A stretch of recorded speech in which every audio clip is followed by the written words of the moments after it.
Hello, Adrien. Thank you so much for joining us for the DT to Invest MOOC. To begin with, can you please briefly present your background and the activities of EWDN? Thank you very much, Paul. I am a French entrepreneur originally. I started in the industry 20 years ago, creating a kind of social network at the time, a few years before Facebook. And then I made a part of my career in Eastern Europe. I lived in Russia, where I used to be to manage a startup investment program. I created a news and research agency dedicated to the Eastern European markets, East-West Digital News. It's about technology, startups, e-commerce, venture in the countries of Central and Eastern Europe. I'm also a startup mentor, business angel, and advisor to a variety of funds. So I'm kind of involved in whatever bridges the Western and Eastern part of Europe in the field of technology. How does, from your perspective, the startup scene looks like in Central and Eastern Europe? First of all, when we speak about Central and Eastern Europe, we have to distinguish different areas. And you can see on that map that there are different groups of countries that have nothing to do with each other. Central and Eastern Europe, there are, first of all, the countries that are members of the European Union. These are the Baltic states, Poland, the Czech Republic, Romania, Bulgaria, and such countries. So this is a first group of countries. Then you have countries that are rather close to these EU members that are not EU members. In the Western Balkans, you have Bosnia, Serbia, Albania, Macedonia, which are next to the European Union, but not member states. On the eastern side, you have what the European Union calls Eastern Partner countries. This is 6 Eastern European countries: Belarus, Ukraine, Moldova, and the Caucasus, Armenia, Azerbaijan, and Georgia. So this is another group. And then, of course, if you're speaking about Eastern Europe, you cannot ignore Russia, which is a huge country, as you know, but also a very interesting country from a technology standpoint. So when we're speaking about CEE, Central and Eastern Europe, it's not the same legal and political areas, and it's also a very, very contrasted regions. In this region, in these regions, you have superstars in the field of technologies. For example, Estonia. You are aware of, you all know, Estonian startup that went global, from Skype to Wise, for example. And in Estonia, the venture capital investment per capita is higher than anywhere in Europe, including Western Europe. So this is a superstar. Similarly, Slovenia, probably now Lithuania, can be called super tech stars of the continent. On the contrary, on the other hand, you have countries where the startup scene is extremely underdeveloped, I would say. From Albania to Moldova, you know, and Azerbaijan, these countries are they have their startups, of course, but it's the infrastructure is nascent, is just emerging, and the number of startups is for the moment rather symbolic. So this region is extremely contrasted from a political point of view, as well as from the point of view of ecosystem maturity. However, there are some trends that concern perhaps not all the countries of the region, but many of them that form a very interesting picture in Central and Eastern Europe. It is on the global tech map. Of course, it's not a huge tech hotspot. Of course, it has nothing to do with Silicon Valley, with Western Europe or China. This is for sure. But nevertheless, it is very notable from an international point of view, from the point of view of their engineering pool, which explains why there are countries that have developed a thriving IT outsourcing sector and have started developing interesting startups and a range of unicorns now emerging from this region. So this is the first remark to make. It's not huge from the point of view of the global tech map, but the human resources are there. And it's very important from a Western European point of view, where, as everyone knows, there's a terrible lack of engineers and talents in certain countries. And so this is a reserve. The region can be a reserve of talents and also of good startups.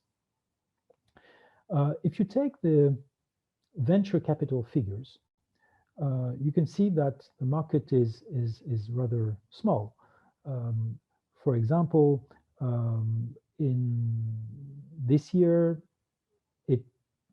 probably the venture capital investment volume will not exceed 4 or 5 billion euros in all this region, putting aside Russia. So it's not a lot if you compare it with Germany or France.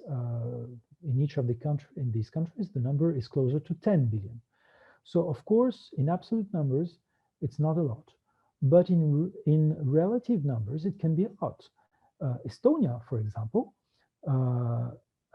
has the highest VC funding per capita.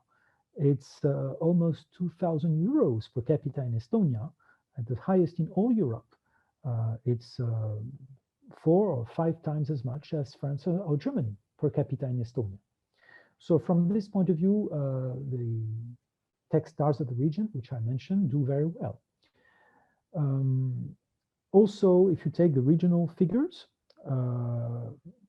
as a whole, you can see that the value of the companies has grown considerably over the last few years. Now it's about 200 billion euros of combined values of startups originating from this region. 186 billion euros to be more precise, according to a recent report from Divum and Google and Atomico. So, and this $186 billion euros, is simply 3 or 4 times as much as just 2 or 3 years ago. So it's from this point of view, the region is important to notice from the point of view of its human potential and for the very fast growth of its ecosystem in certain countries and its venture capital trends as well. More specifically, are there many of these startups in the field of artificial intelligence and blockchain in these ecosystems? Artificial intelligence and blockchain are among the sectors where this region or some countries of the region can offer a lot and do already offer a lot. Generally speaking, I would not call this region a deep tech region in the sense of companies that rely on years and years of R&D and huge capital injections. I would rather speak about, use the term of digital high tech. And in this field, there are remarkable talent pools and startups in the field of artificial intelligence and blockchain. Artificial intelligence, there are few countries like Ukraine and Belarus, a big number of startups there make use of these technologies. This is just an example, but because of course, good AI startups in many countries of the region, not only in these 2 countries, but this is two examples. I will show you a little bit later examples of unicorns from these 2 countries that have emerged in the AI field. In the blockchain field, a very famous hotspot is Slovenia. There were a lot of ICOs in 2017 and 18 in this country. And this has created a real ecosystem with the related skills. So this is a real country of excellence in the field of blockchain. Not the only case. Ukraine and Bulgaria have excellent blockchain startups. To cite just examples, in Bulgaria, there's a unicorn in blockchain, which is called Nexo, that has emerged recently. Let me provide a few examples of such countries and companies. You have GitLab in the field of AI. It's a Ukrainian company that has just landed on the NASDAQ at an $11 billion valuation just a few weeks ago. This company was born in Ukraine 10 years ago. Another Ukrainian example in the field of AI is People AI, people.ai. It's a platform for enterprise sales, marketing, and CRM. It has just reached a more than $1 billion in valuation as well. You also have interesting AI startups in Lithuania. The success stories there are, for example, Sprana or Pixavia. In Bulgaria, you can notice Omnio. Well, these are just examples of the potential of AI in the regions. Now for blockchain, you can name Bitfury. This is a company with Ukrainian and Baltic roots that is now registered in the Netherlands. It has raised something like $170 million in total. There is also Recheck, another blockchain example from Bulgaria, alongside Nexo, also a blockchain company from Bulgaria, which is a unicorn now, as I said. There's also Eternity, another Bulgarian blockchain startup that now is registered formally in Liechtenstein, but remains mostly in Bulgaria. So these are just examples of strong startups that have emerged from these countries in the field of blockchain and artificial intelligence. What would be the reasons behind the development of digital high-tech startups in the CEE region? First of all, this solid engineering talent base in many countries of the region, from Hungary to Romania to Ukraine to Russia. This is deeply rooted in history. While the communist period, for all its drawbacks, had some positive sides, including very strong scientific and technological education. So there's something that remains from that in many countries. Also, some of these countries have a strong IT outsourcing tradition, which is also related to these scientific and technological levels and education. For example, Ukraine, Belarus, Romania, the Western Balkans are all countries with rather strong IT outsourcing and software development companies. In Ukraine, it's about 200,000 IT professionals. From this standpoint, I must say that, of course, the presence of these IT outsourcing professionals and the development of the IT outsourcing sector is both a positive and negative factors for startup development. It's positive because it's part of the talent pool, and it's also negative because, well, there's a kind of competition between the startup ecosystem and the IT and the local IT outsourcing sector.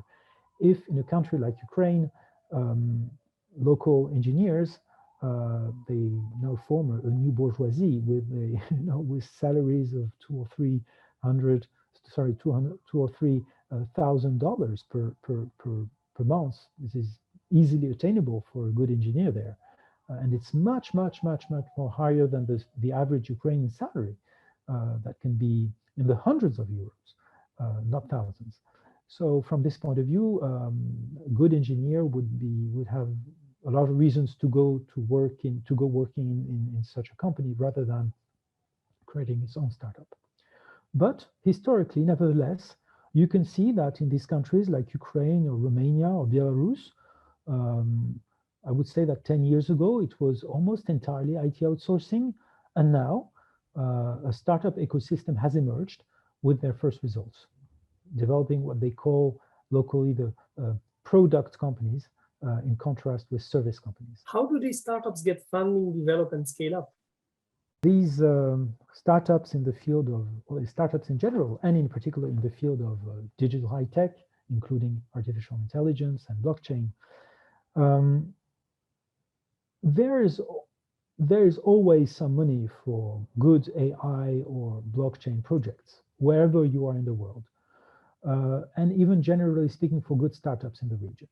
You cannot say that there's a complete lack of capital availability, but there is what I would call relative funding gaps. It may depend on the countries, of course, but it also depends on the stage of financing. There are local funds. There are local granting mechanisms or international granting mechanisms. So money is usually available at the very early stage, although not fully available. Perhaps it's lacking at the pre-seed stage, but at the seed stage, it's more or less available. But the local venture capitalists are too small. There are not enough individual investors, and the local funds are too small, so they cannot follow on. This is one of the reasons why startups from this region tend to raise money starting from Series A abroad, in the United States, first of all. So this is one issue in terms of funding. It's not available at all stages, and it's not equally available in all countries. This is an issue number one. Issue number two, public funding. There's a variety of international funding mechanisms in these countries offered by the European Union or USAID or the World Bank in a variety of countries, but they are not always known by the local startups. They're not always aware or sufficiently informed of the existence of these mechanisms. And sometimes these mechanisms are formally inaccessible. For example, last year, I led a research for the European Commission about the venture scene in the countries of the Eastern Partnership, together with Ernst & Young. We did this research, and we saw that many EU financial support mechanisms were not fully available or not available at all in some of these Eastern Partnership countries. Sometimes there were some non-financial mechanisms available for SMEs or startups, but not the financial side. Not in all cases, but it may happen. So there's a lack in terms of, there's an issue in terms of information, in terms also of sometimes accessibility, and also sometimes in terms of complications. For example, the Horizon 2020 mechanism all these years was rather, was not really accessible de facto to Eastern European startups for a range of reasons. So this is an issue with international public financing. Now, if you look at local public financing, it's more scarce. It's not always available. Not all governments offer grants to startups or loans. And when it happens, sometimes, according to startup entrepreneurs in certain countries, it's either not enough or not always clean. So as you can see, public funding is available, but not always, and not always in the proper conditions. So this is trying to answer to the first part of your question. How do startups get funding? The other part is how do they develop? Usually these countries there can be compared to, I would say, a startup nest or a startup nursery. It's a bit like Israel in a sense. It's startups that are on market that are too small. They cannot rely on domestic development.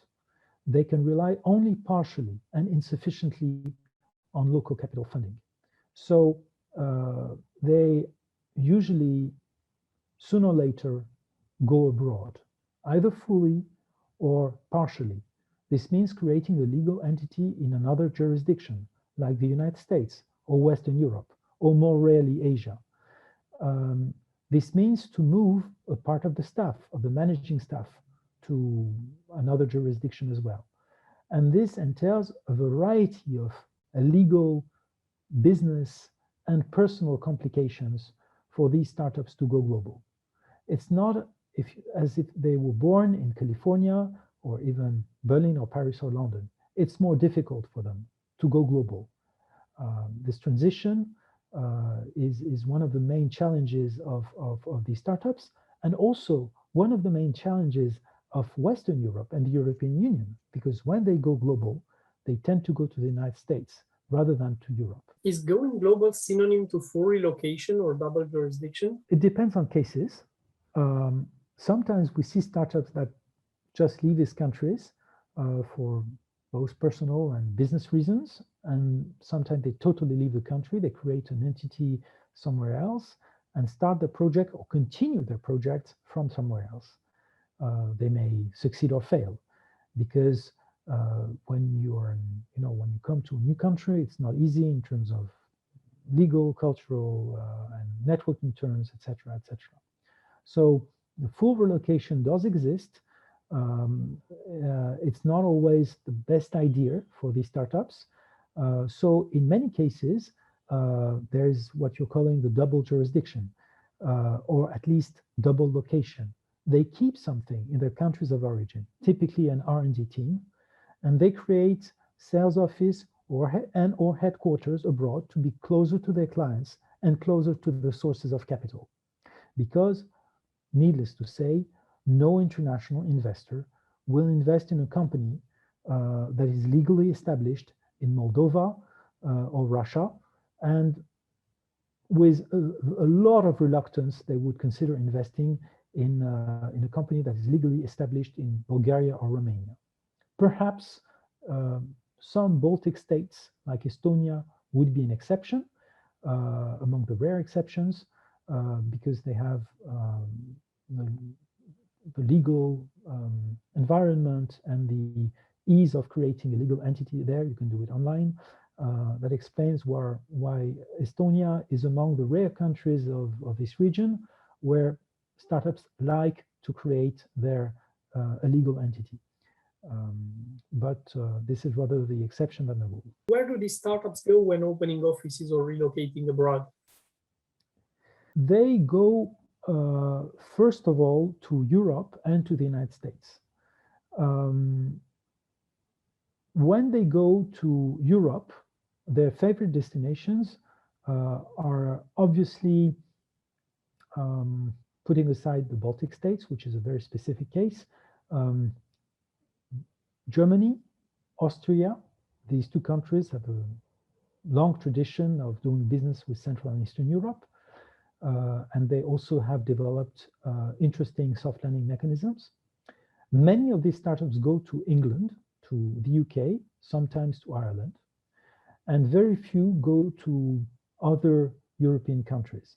For example, France, Spain, or Italy, they do not succeed in attracting these startups, mostly because these startups are not really aware of the opportunities of these countries, and also because these countries they failed to develop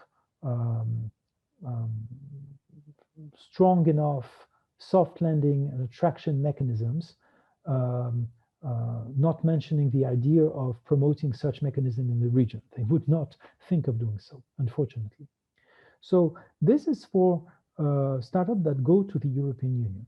Many startups, and I would say the most successful ones, would probably go to the United States. In the study that I mentioned, that I led last year about the startup and venture scene in Eastern partner countries, we established that almost all of the best funded startups in the field of digital high-tech, which includes notably AI and blockchain, almost all of the best funded startups from these regions, from the 6 Eastern Partnership countries, which is Ukraine, Belarus, Armenia, and Moldova, and such countries, almost all of them go to the United States. The most well-known example, recent example, is GitLab. It was founded in Ukraine 10 years ago, and it went to San Francisco. It just went public on the NASDAQ at that $11 billion valuation. Another example is Grammarly, a wonderful Ukrainian startup that also went to San Francisco. Masquerade from Belarus went to Silicon Valley as well, where it was sold to, I think, Snapchat. WorkFusion is another project that was created, I think, 10 years ago, that was born in Belarus, and now it has its headquarters in New York.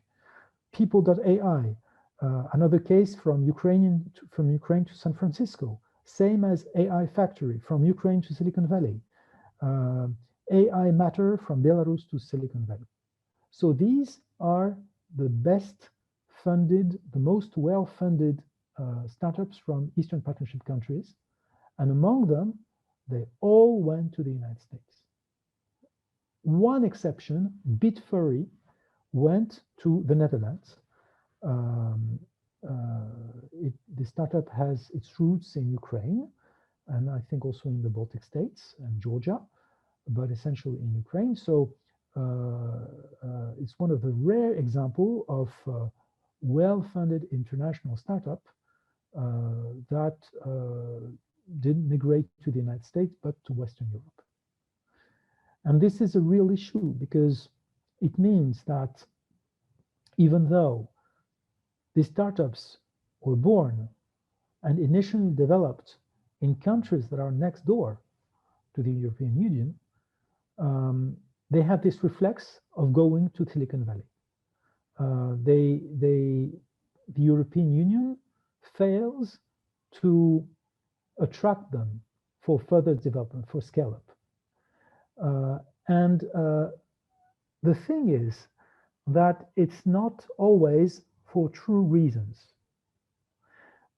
It's sometimes because these startups are not sufficiently informed, sufficiently aware of the opportunities that they could find in Western Europe. Let me give the example of France, since I'm a Frenchman. There's almost no startup from Eastern Europe that goes to France. Many go to Berlin, Vienna, London, and the United States, as I said, but very few go to France. France is regarded as a country where no one speaks English.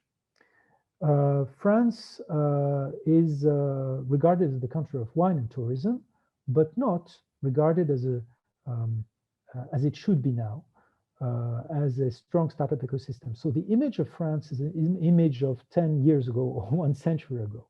But these startups just don't know that France is number 1 or number 2 VC market in Europe, except with Germany at around $10 billion, 10 billion euros. These startups do not know that France is among the most generous countries in the world for state support of startups in the form of grants, subsidies, incubation, etc. These startups might not be fully aware of the huge potential of France in terms of corporations, of partnerships with corporations or exits. And if they know about it, they would feel that it's difficult to speak with them because everyone would speak only French in France, which is not true. It might be true in the street, but it's not true when you speak with tech-oriented businessmen. So France has a lot of assets, objectively, now. Perhaps was not the case 5 or 10 years ago, but now it has all possible assets to attract international startups. But it is not well known, and France does not make enough efforts to have it known. I was several times in contact with French officials and told them, try to evangelize them. Look at what happens in Eastern Europe, in Central and Eastern Europe. Look at all these future or existing unicorns. Why do they go to the best case to Berlin or London, and in the worst case to Silicon Valley? Let's have them come in France.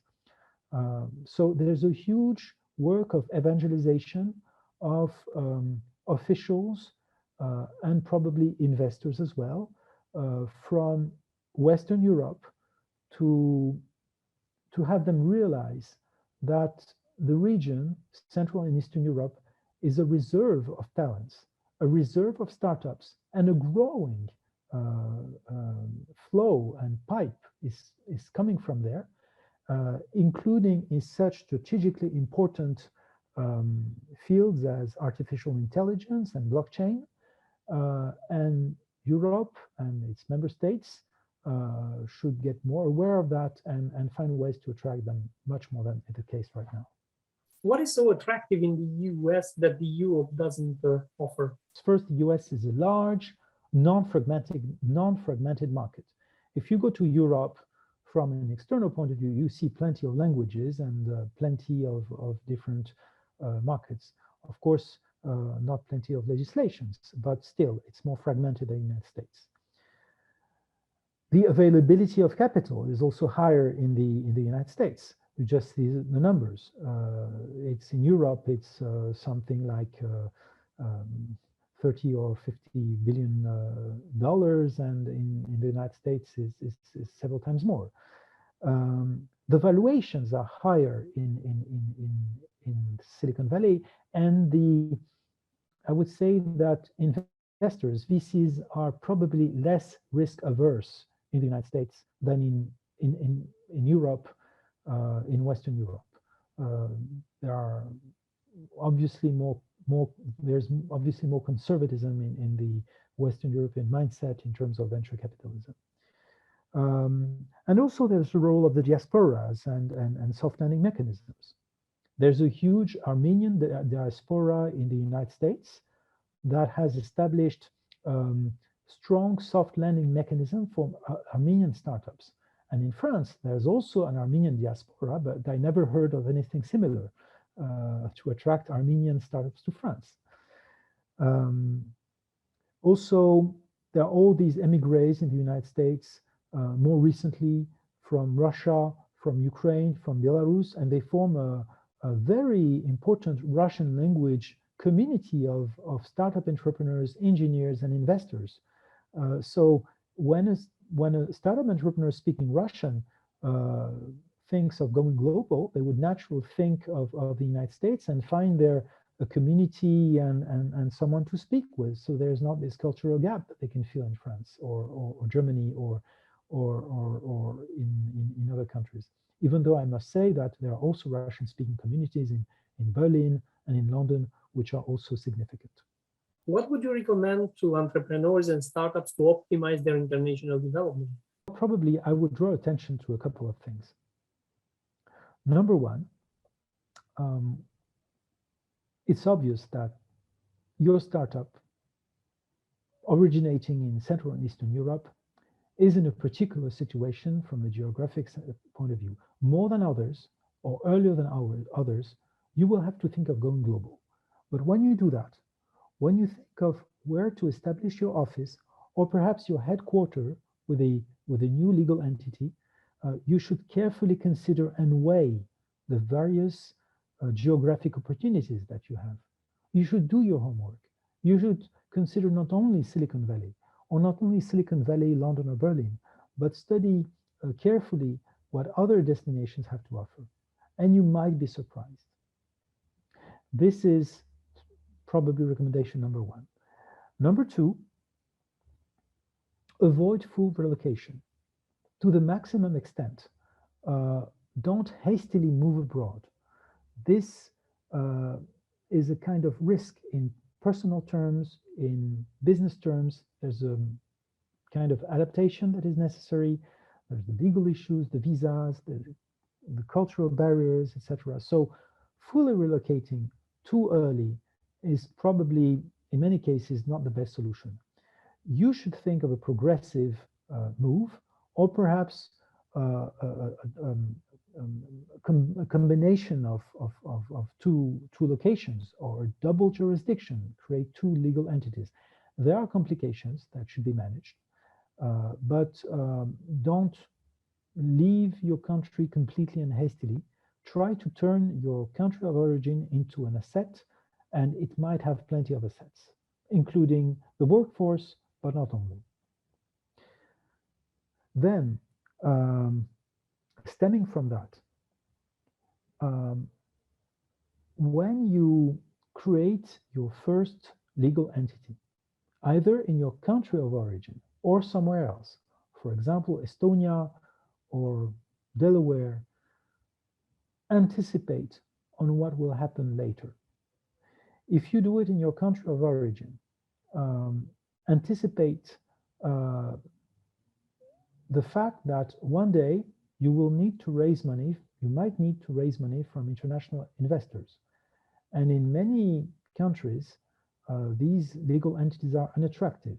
So you will have to create another entity to raise money from international investors. And in that cases, this double entity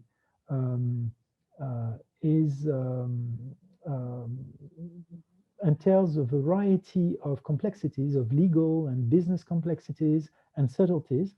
So you should try to anticipate these subtleties as early as possible. It doesn't mean that you have to hire an army of legal advisors as soon as you're creating your startup in your country. Of course, it's impossible. But to a maximum extent, anticipate the future of your company, including in legal terms, and in its all international dimension.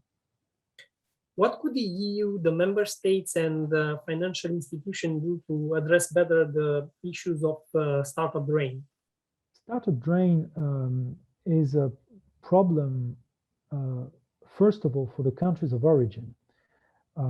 And there might be a temptation from Western Europe to take advantage of this at the expense of the countries of origin. But it's obvious that this would be probably problematic in terms of development of these countries. There should be, from this point of view, on the one hand, developing and promoting soft landing mechanisms for startups from Central and Eastern Europe to go and develop in Western Europe. This is true. But on the other hand, there should be some assistance and support to local ecosystems and local startups to develop on site. So this is a subtle balance. On the one hand, the European Union is legitimate to attract these startups, but on the other hand, this should not lead to impoverish these countries, and there is a kind of balance to find here. This means, in particular, the following. There is a lot of work to do in promoting the soft landing mechanisms. I mean, the incubation mechanism, the grant mechanisms, etc., as well as the legal mechanism, for example, the visa facilities from EU member states. There's a lot of work to do to promote this in these countries. I noticed that many entrepreneurs are not even aware of these possibilities. So there should be some promotion, perhaps an online information resource, a one-stop shop where all soft landing mechanisms and from funding to visa facilities to incubation to corporate partnerships in various European countries would be listed and easily accessible, and this resource would be promoted in these countries. This would be very important. Promotion.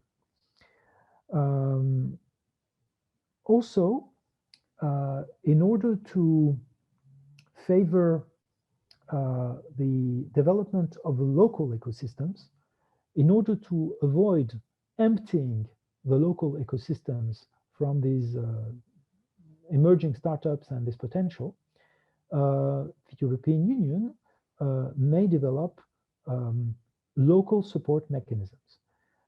This is funding instruments, and there are several projects in this field. For example, the DISC facility, which should be extended to Eastern Europe partnership countries in the next few years. This is an example of a funding facility that was designed for EU member states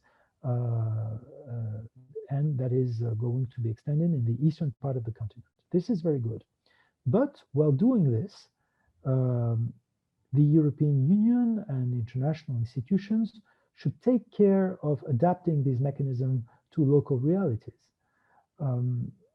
There might be some things that work in Western Europe and that would not work in Eastern Europe. For example, financial intermediaries.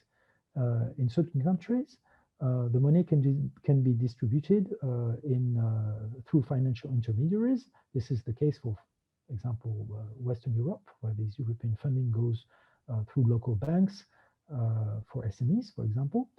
In Eastern Europe, it's not necessarily that easy in certain countries. There should probably be a more direct relationship because the local banking system or the local incubation system is not mature enough in certain countries. So this is an example of adaptation that might be necessary. Also, sometimes international finance institutions or European institutions, they pose requirements for startups to get funding that are not necessarily a good thing or realistic things in local conditions. You should not forget that it is startups, that they don't have time to spend on bureaucracy and don't have the resource to apply to bureaucratic procedures. There are sometimes requirements that restrict the international moves of the startup. For example, you can say that the startup would not have the right, if they get some funding, would not have the right to relocate to another country or to the United States or to Europe, etc., which is not necessarily a good thing to do because this restriction may be repelling for startups. So when you do these mechanisms, you should be positive, bring incentives rather than restrictions. So this is probably a recommendation of helping the local ecosystems develop, helping the local startups, but do it in a careful way and with strong adaptation of these mechanisms that are not necessarily the same as they can be in other countries. Last but not least, I would suggest, this is an idea I would like to promote, an idea that costs almost nothing and that would bring colossal value. It's for the international institutions and the European Union to provide a strong and free legal and business consulting service, where Central and Eastern European startup entrepreneurs would receive advice about how to create their companies, where to create it, how to manage the legal and business subtleties of creating companies in a double jurisdiction with two legal entities in the country of origin and a new country, how to deal with these complexities. Also business consulting in terms of what are the business development and the soft landing opportunities across Europe. So this would be an information and consulting service, a one-stop shop for these entrepreneurs to better manage their transition from Eastern European companies to global companies with a foot in Western Europe as well. It's a great pleasure to participate in this online educational initiative. I hope that the players from the Eastern and Western parts of Europe will cooperate even more, and especially in such an important sector as artificial intelligence and blockchain, which are industries in the future. And there's a a big match between the two parts of the continent to make here, and let this initiative be a part of matchmaking the two sides of Europe.